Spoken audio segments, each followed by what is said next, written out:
We're all excited to hear what you've got to say. Roger roll. Okay. So I just want to preface with a very, very simple idea, which we encountered this past year in the men's kollel, and I didn't realize at the time when we were learning it how impactful it would be for the current time, which I think for a lot of people, you think back to certain episodes or conversations or things you learned this past year that all of a sudden now may be like light bulb moments where you say, oh, it's actually good that I know that to help me in this moment.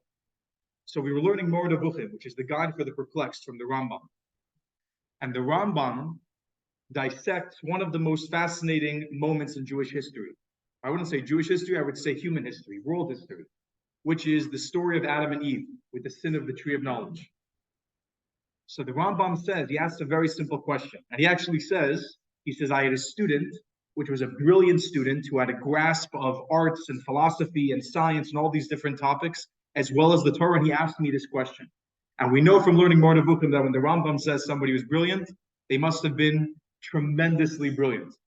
And he says, he asked me this question. It says, if you read the text, it says that Adam and Chava, Adam and Eve, before they ate from the tree, they were living blissfully. They were totally naked and they had no idea. And they were walking around and life was, flowers and roses and butterflies. And all of a sudden, they eat from the tree of knowledge.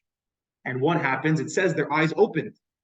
They were given the gift, their eyes opened, and now they were able to see what they couldn't see before. So the student asked the Rambam, it sounds like they were given a blessing. It sounds like if you read the simple pshat, the simple text, they were blessed. They were blessed that they sinned. So the Rambam says, what's the answer to this question? He says, no. He says, what happened? He says, before the tree of knowledge, the idea of morality was as simple as true or false, which means if I had a question, let's say the hostage question that you just asked, and we said, sure, what should we do with the hostages? So this is something which is fiercely debated. Like we have in the case of Gilad Shalit, it's fiercely debated back and forth.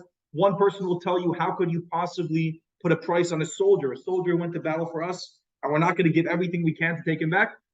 And another person will tell you, you're going to release over 1,000 terrorists. You're putting us back in the hole the soldier was sent there in the first place. So over there, you have a conundrum where there's no answer, right? I think it's clear what Rav Weiss said is 100% true, but another human being who's as intelligent, if not more intelligent than me, could come and argue it. So the Rambam said, before the sin of the tree of knowledge, everything was true or false. There was no questions like this. Everything was black and white. It was as clear as day. But then when they ate from the tree of knowledge, all of a sudden, everything, morality became a question.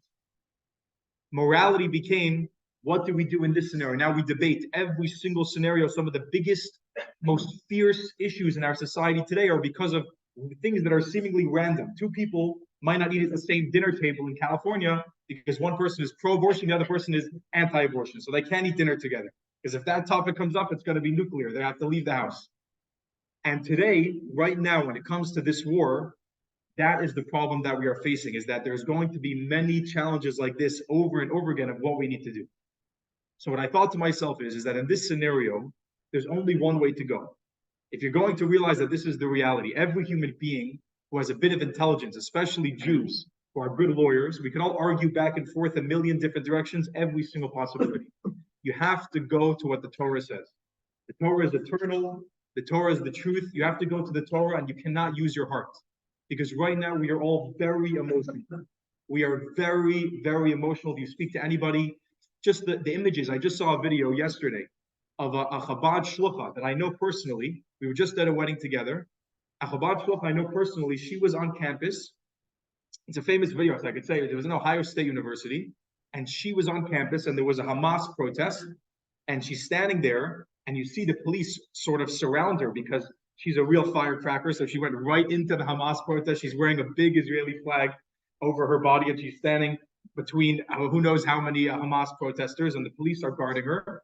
And all of a sudden, you see a hand reaches in and rips off her sheitel. She's wearing a sheitel. Rips off her sheitel. So you see that video. I see that video. As somebody who, I know what that means to her. I think to myself, oh my gosh, I'm not a violent person, but if I was there, oh my gosh, I would lose it. Just the image of that, I'd lose it. But that's the key, is we need to use our brains. We need to know what is the truth and go back to that and stay strong. So number one simple question is, how do we find strength and direction at this time? And I thought it was amazing that the other night Rabbi D came to speak because he said something fantastic. He said, after the tragedy that happened to him and his family this past year, he said the Torah was tremendously powerful for him. And he says he didn't realize in hindsight, a lot of times we think, oh, when we go to shul or we go to a class, we're doing something good. And it's true, we're doing something good. But you don't even realize how much you're gaining. That the Torah that you're learning is something which is an anchor for your whole life. And he said, if I didn't have the Torah, when that tragedy befell me, so I have no idea where I would be. Those are his words. That's what he said. He had no idea where he'd be if he didn't have the Torah. It gave him strength. So I think right now, I can speak for myself. Sometimes these days you wake up in the morning and you're like frantic. You don't even know why you're frantic. You're like, oh, maybe I have to be going to a volunteer. I have to go to this base. I have to go to that base. I have to go to this shiva. There's also a funeral I heard about. And there's this family who's over here for the refugees from the south. We're all running around like chickens without heads. There needs to be moments that we have in our day that we take a moment to strengthen ourselves with some Torah. And you have to put it into your day, because if you don't put it into your day, you're going to say to yourself, it's not as important for me to learn this Torah as it is for me to be at that next thing that I need to be at. So personally, I would recommend, on a very practical level, there's a book called, the Sefer called Shar B'Tachon, which is translated to English online. You could search Shar B'Tachon. It's a very powerful Sefer. It's a very simple Sefer. It's in English, and it clearly says why it's important to have trust in Hashem. And just reading and learning that Sefer will give you strength at this time. You do it for 5 minutes a day. It will put your day in a different perspective. So how do we find strength at this time? We connect ourselves to the Torah. Because it says, Ani Hashem lo shanisi, the strength that we have is from the Torah. That's number one. Number two, which I think the title was answering the difficult questions. So over here, I think already Rabbi Lieberman and Rav Weiss have spoken about very intense questions. So I think really calling answering the hard questions, we'll say answering more hard questions. We'll change the topic too, because they already answered incredibly difficult questions. But I think in regards to what we're going to do in Gaza. So you could say right now, like we said, starting off in the beginning, what is Israel going to do going into Gaza? The question of the hostages, the question of the Gazan civilians. For me, myself, sometimes I play devil's advocate. I was talking about this with my wife. She's very, very strong. We go in, that's it. You know, I think she's watching right now, so I hope she doesn't think I'm not misquoting her. She's very strong. And I was saying devil's advocate. I was saying, what about the Gazan civilians that are children and women that have nothing to do with this whole thing? That there's even a video, there was a video, and again, you're not supposed to watch these videos. The videos you're not supposed to watch, a lot of times they're very tempting to watch. So I watched one, and I see in Gaza, and I don't know if it's confirmed, that the men who are trying to flee Gaza are being taken, they're being blindfolded, and they're being shot and thrown into a pit. So you realize that there's this Hamas force that's ruling over Gaza, and there's civilians in there that are, you could say, just as much a victim as anybody else. They're stuck in there. They're in prison. So what do you do when you have a guy like that who's standing there in the middle of the battlefield and he's in the way? What do you do? So over there, you have to go to the Torah. You have to go to what the sages would say, what the leaders say, which is right now, we as a people are being threatened. Right now, we as a people have cancer, a yadamach. To get rid of this cancer, you have to get rid of the entire thing. You do not have a choice. There's no question. It's a very difficult decision, but it cannot be emotional. It's a fact. There is no other choice to be made other than we need to go into Gaza and we need to wipe out Hamas. I saw that there's other, I forgot who it is. Around the world, people are saying, I think it was Qatar, Saudi Arabia, if Israel goes in and with a full-blown ground operation into Gaza, that's going to be a catastrophe for the Middle East. We don't have a choice. If you think about it rationally, and you go through all the other options, which I'm not going to go through right now, there is no choice but to go in and get it done. And I'll tell you that it's very unique because for me, it's funny. Generally, I think Chabad is associated with not being the most Zionist, right? Chabad is more like spread all around the world, bring all the Jews together, etc., etc. But the Lubavitcher Rebbe had very clear and strong opinions when it came to Israel, and he was very verbal about them. He was not shy about his opinions. And the Rebbe always said, Israel has tremendous strength. Not just physical strength, not just we have the Iron Dome or all these different missiles or who we got from the rest of the world. We have God on our side. It's this is the land where God's eyes are from the beginning of the year to the end. Nobody else in the world has that. And if we have that strength, you have to use the strength. There was a minister one time coming by dollars for the Rebbe, and the Rebbe, sometimes he sounds a little bit sarcastic. He was asking him, what are you going to do in regards to, because Israel at the time, I'm not mistaken, I don't know which war it was, what happened, but Israel had the opportunity to literally do something tremendous. I forgot what it was. And the Rebbe said to him, the whole purpose of strength is not to hide your strength. It's not to go around telling everyone, wow, you're so strong, but then you do nothing. You have to use your strength. And we say use your strength, not your strength in a way that I think as we're taking 2 steps forward, we take 3 steps back. Because we have all this strength, but then we say, oh, what's America going to say? Everything we do, it's like, what does daddy have to say in America?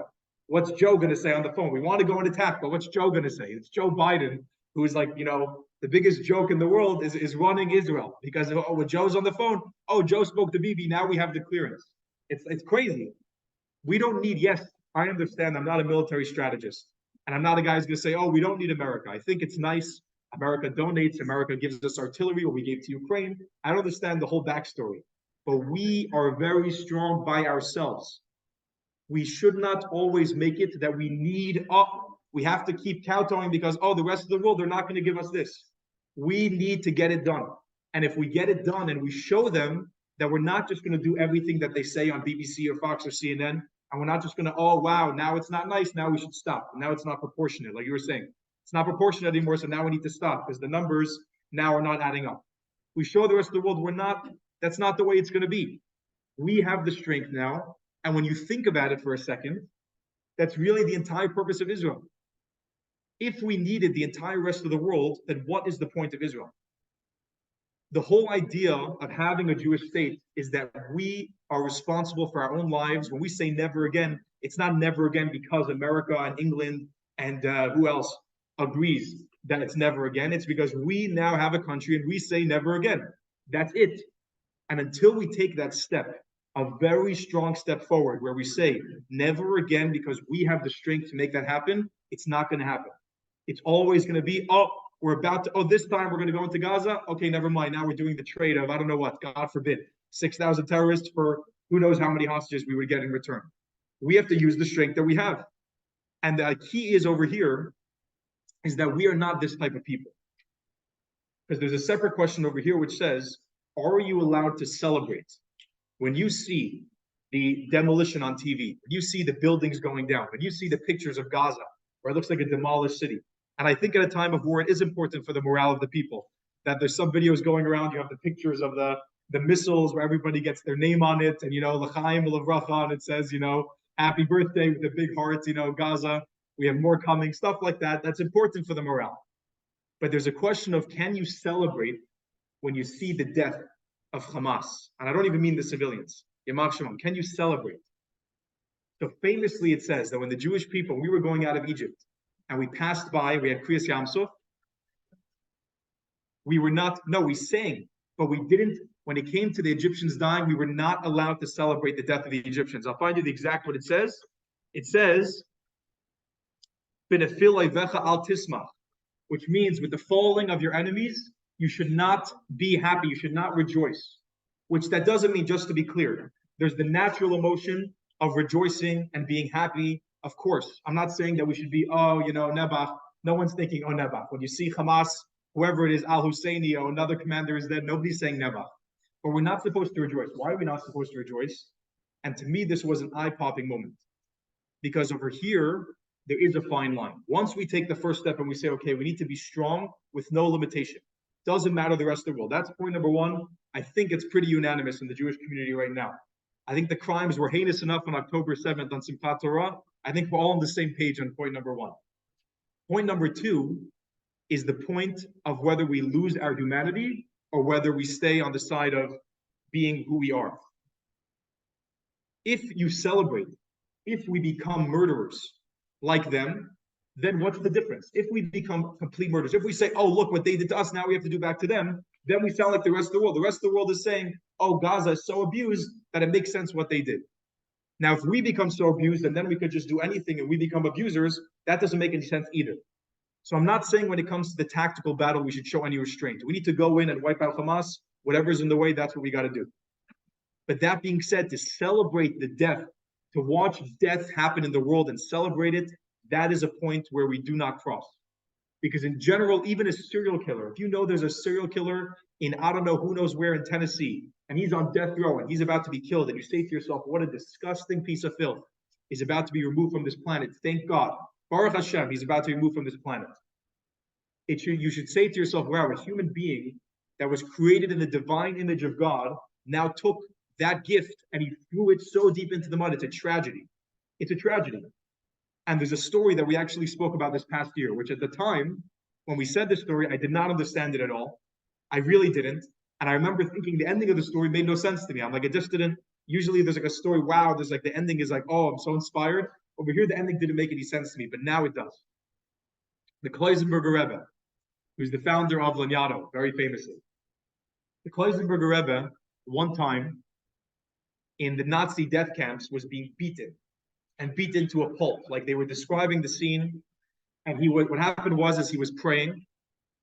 And as he was praying, the guards saw him praying and they came over to him and began to beat him. And they knew that the Kloisenberger Rebbe was a figure. He was a figure amongst the people. They knew he was a figurehead, so they beat him mercilessly. And the guard who was beating him was in such a rage because he was saying to him, what are you still praying for? How are you still praying? Do you not see what's going on around you? What are you still praying for? You guys lost already.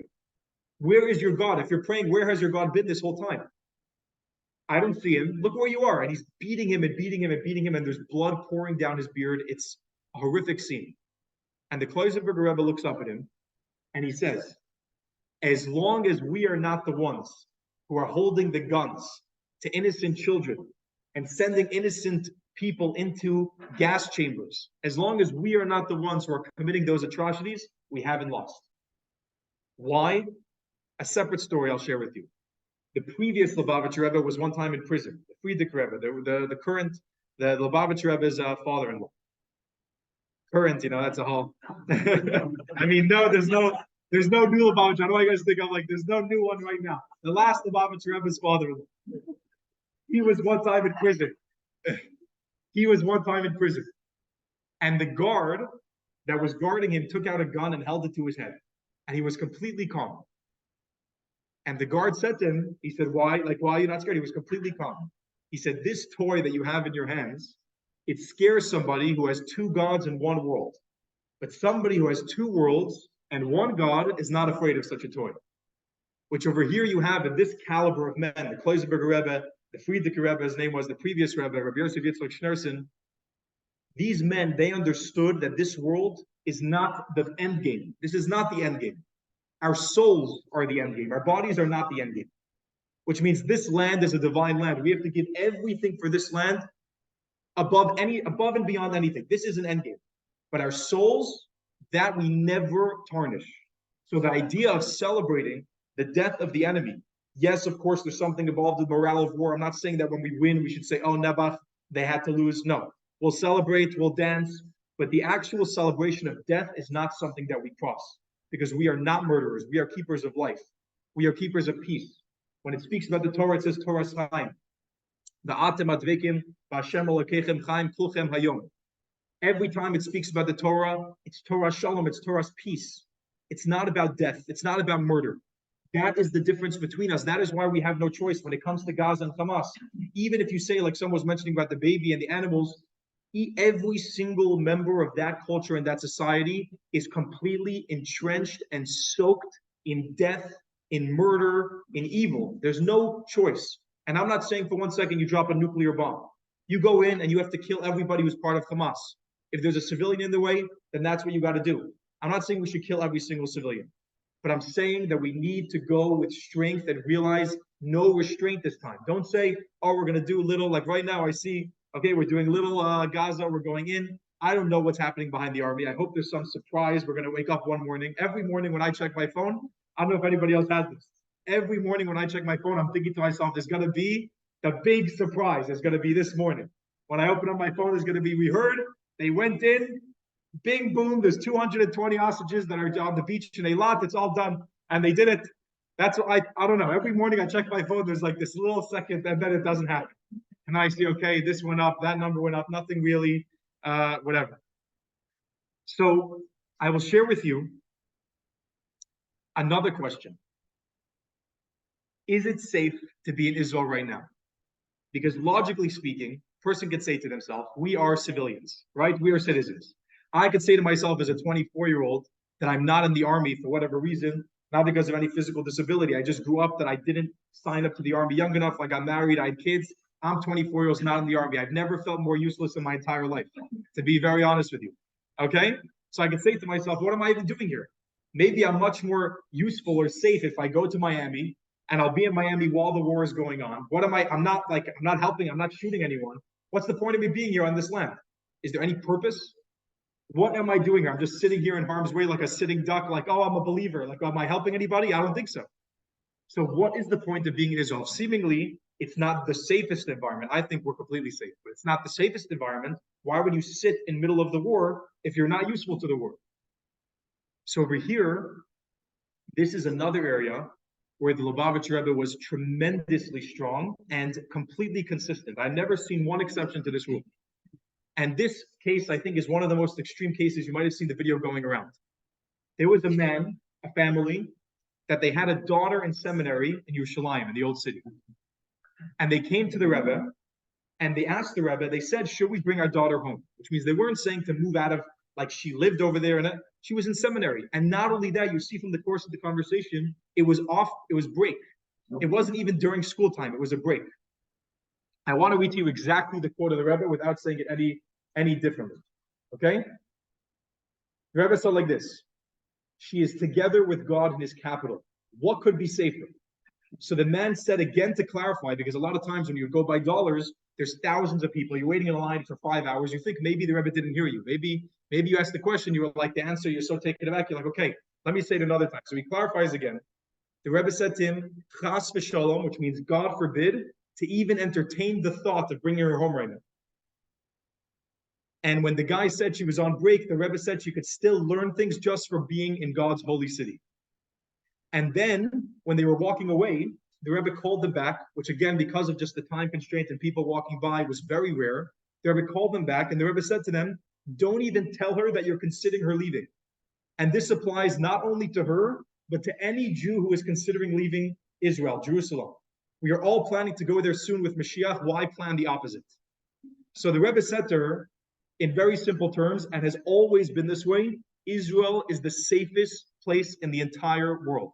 To the extent, and I've said this story before, my father told me the story, he was here when they were sending the Scud missiles. He was in Yeshiva in Kiryat Gat, when they were sending the Scud missiles from Iran or Iraq, I'm not sure, from Iraq.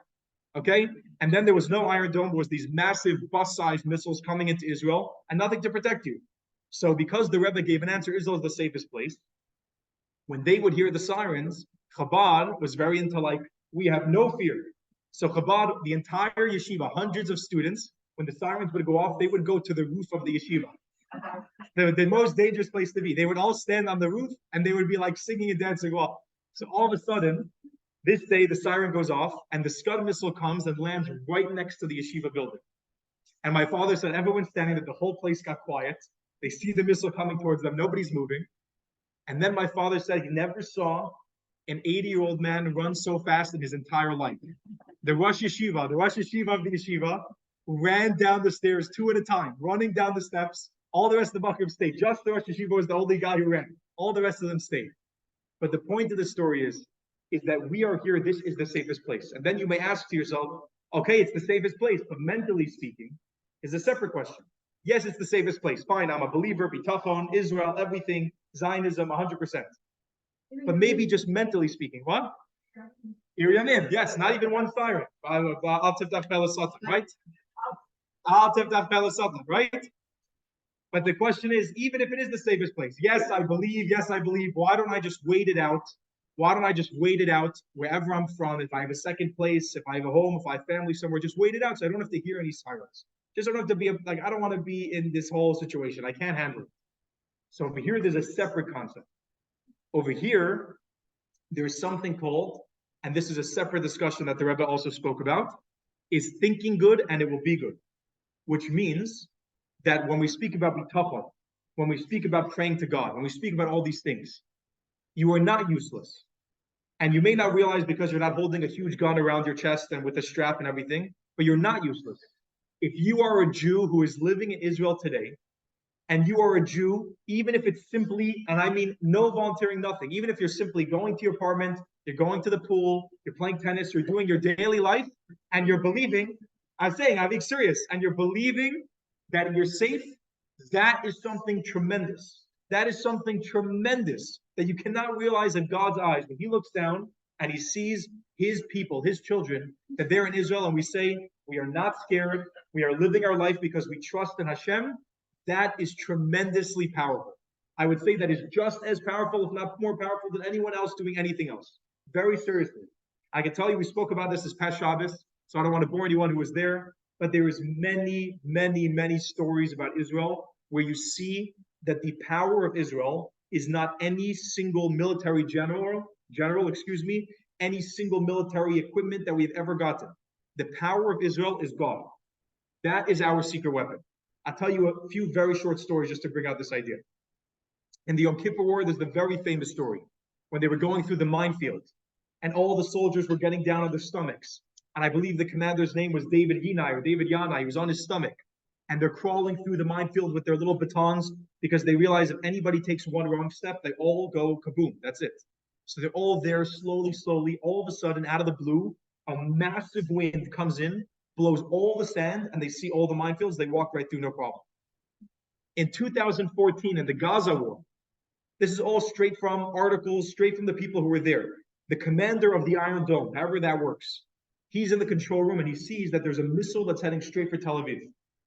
The Iron Dome can pinpoint where the missile is going to land, right? Sometimes they let it fall. They don't waste an Iron Dome. They know exactly where it's going to land. Where was it going to land this time? Either the Azrieli Towers, the Kiryat, which is the Pentagon, not American, it's the American equivalent of the Pentagon, or a very large railway station. So they know this is obviously a missile they need to intercept, definitely, right? This is a serious missile. They send an Iron Dome. Of course, Iron Dome, effective every time, misses the first time. He says, okay, that's rare. Okay, fine. They send the second one. Second one misses. The second one missed. There was only 4 seconds to impact. The guy had already alerted all the emergency vehicles or people around the area, emergency responders, to rush to that spot because he was sure there was going to be a massive catastrophe in Tel Aviv. 4 seconds before impact. This is a guy, he's not Haredi, nothing.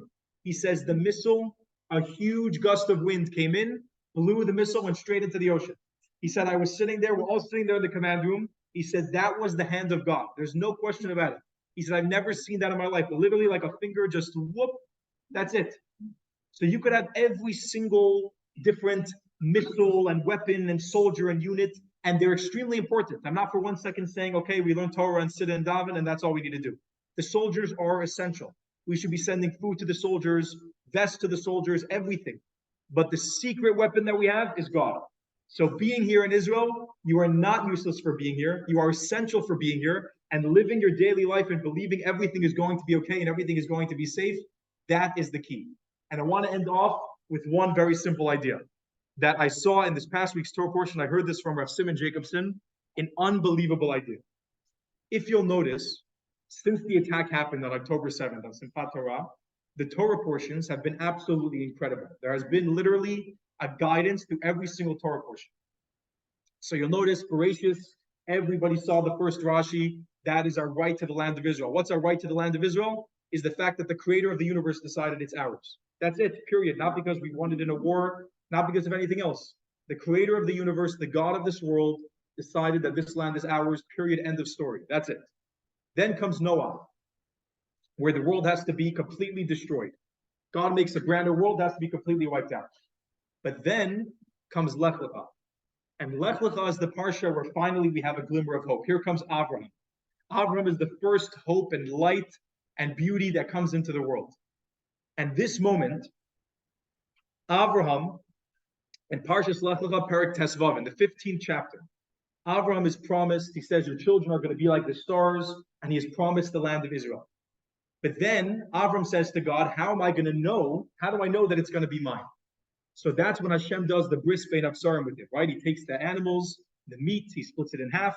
A little bit of a funny ritual, but that's what they did back then. And God passes through with a torch and he promises him the land.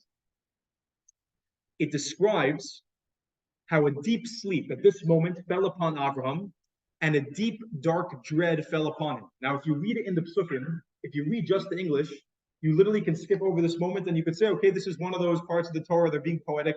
It's bizarre. Because God just told Abraham, you're going to be a great nation. You're going to be my nation. And I'm promising you the land with a physical covenant that the land is yours. And then all of a sudden, Abraham has this deep, dark dread. What is this dread? Comes along Medrash Gracious Rabbah and Pirkei D'Rab Eliezer, and he says like this. Abraham, what was this dread? He was shown the future empires that would control the world and bring each one in their own way terror to the world. Starting from the Egyptians, to the Babylonians, to the Persians, to the Greeks, to the Romans, and then the final empire, the Ishmaelite Empire. And it says in this Midrash, each one of these empires was going to come. So what was the dread? Is he saw the power of these empires coming. And God was showing him that each one of these empires, each one of these evil forces needs to be vanquished and needs to be transformed into light in order for the final redemption to come. These are the ingredients to get to the final redemption. The final evil that needs to be vanquished that this Medrash says, the first one it says was the Egyptian, and the conclusion was Edom and Esav, which represents the Roman Christian Western Empire, and then the final one is Ishmael. That is the final empire that needs to be vanquished. So I will tell you like this. I heard this from Rav Simon Jacobson. This Midrash told me one thing. And I've heard this from Rav Weinberger and Esha Kodesh, from Larry, who says the name of Rav Weinberger and Esha Kodesh. Larry gets a lot of shout outs. And that right now, if you learn and follow in the Parshiot, this is something that when something this dark happens, there is going to be a tremendous light. What this Midrash is saying is that all the way back then in Parshas Lech Lecha, Avraham was about to fall asleep after being promised all these lands, and he saw the horror that was going to befall his children. And a dread fell upon him. A dread fell upon him. Who could it be? Avraham was looking and he saw October 7th. He saw Simchat Torah. He saw all the innocent people being killed all the way into the future. And a dread fell upon him. But he knew, what was he comforted by? He knew that the evil was going to be vanquished. And this is the final one. This is the final evil that it says. We've been through all of them. I'm sure you've seen the meme that's gone around. All the different empires, gone, gone, gone, gone, gone. Jewish people, the final stand.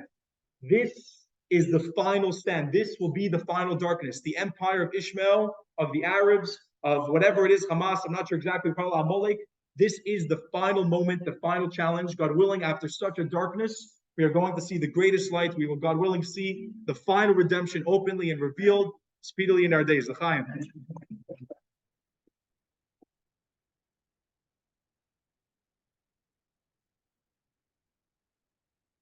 You, Rav Mendel. Any questions for Rav Mendel, please, from the room?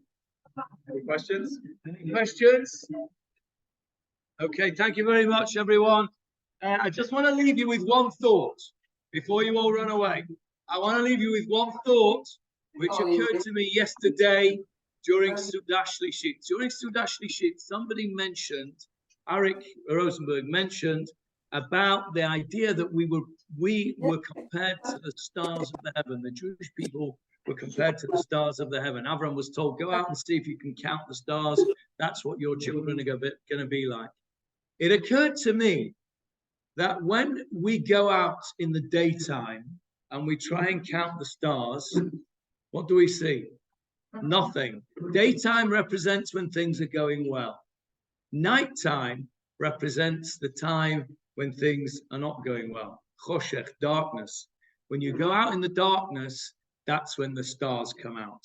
So when we have a tough time, which we're having now, we are all the stars that need to come out. And I want to support what Rav Mendel has said. Every single one of you, I had somebody tell me the other day that I, as the leader of this community, should tell everybody that's not doing anything useful to go back where they came from. And I'm not prepared to do that, because every single one of you here is a star. It's dark out there. We have to shine like stars. Thank you very much. You can commentate on the prayers here, one of the soldiers or the others.